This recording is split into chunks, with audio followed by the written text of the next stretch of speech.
Bonjour à tous, je suis Élie Rapp, je suis la metteuse en scène de L'Heure des Assassins de Julien Lefebvre.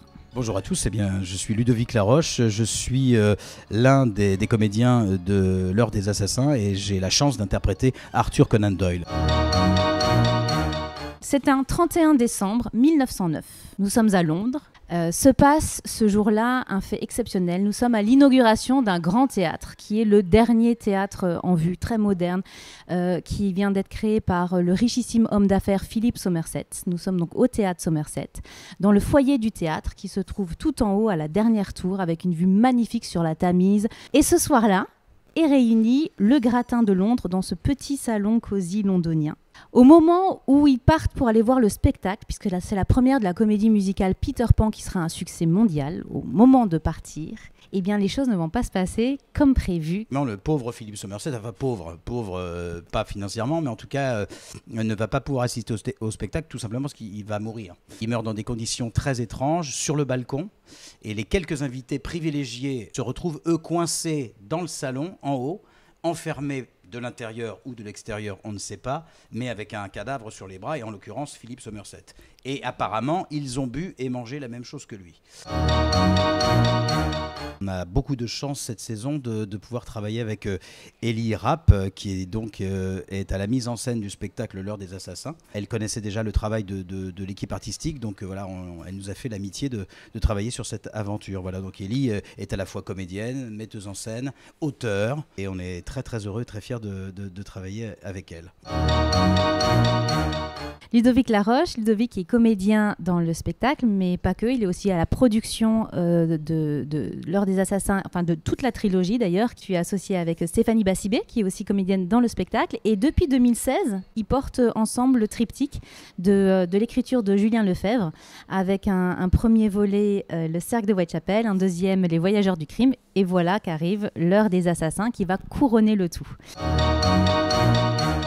Comédie, policière, pour toute la famille, familiale. Quand on voit l'affiche, on a vraiment envie l'affiche ne trahit pas en fait l'esprit de la pièce. Donc on s'identifie beaucoup au personnage. Voilà, donc comédie familiale, policière, et puis plaisir. Oui. Je défie le public de savoir qui a fait le coup. Alors, vraiment, c'est tordu. Moi, je les défie de savoir comment.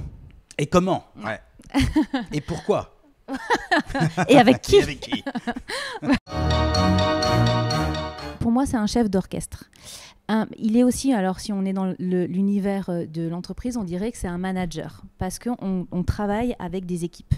On travaille avec des équipes de concepteurs et chacun doit venir apporter sa patte. Donc ça se coordonne aussi, ça se manage et on doit toujours répondre à l'esprit de l'auteur.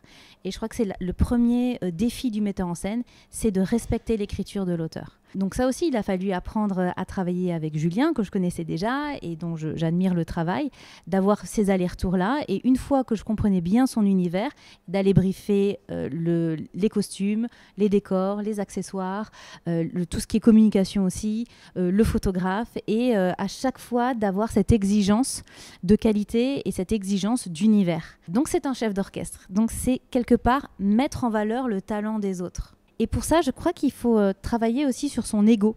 Parce que des fois, les metteurs en scène, on les met beaucoup en avant en disant, voilà, c'est lui le phare du spectacle.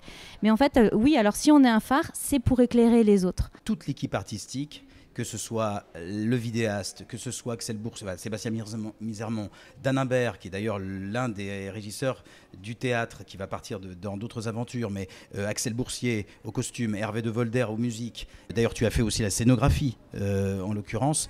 Ça a vraiment été un travail, mais vraiment extrêmement complémentaire. Enfin, ça fait longtemps que je fais ce métier, et j'ai jamais eu autant de plaisir. Élie a réussi à faciliter ça, parce que justement, elle n'a pas cet ego que peuvent avoir certains autres metteurs en scène, mais encore une fois, après, ça n'est pas un jugement de valeur, c'est comme ça, c'est là, il se trouve que ça tombait pile poil. Et tout ce qui est carrière artistique, c'est une question de durée Ce qui est compliqué, c'est de durer dans ces métiers-là parce qu'il y a toujours un peu des hauts et des bas. Il y a toujours des moments où on se dit « ouais, je suis super fort » et d'autres moments où on se dit « oh, je suis nul ». Donc, c'est d'essayer de garder un peu de confiance en eux et puis de perturber et de garder surtout l'envie. En fait. Tant qu'ils ont la flamme, comme tu dis, il faut foncer. Ouais. Oui. Alors vraiment, je pense que le meilleur conseil, c'est qu'il n'y a pas de conseil.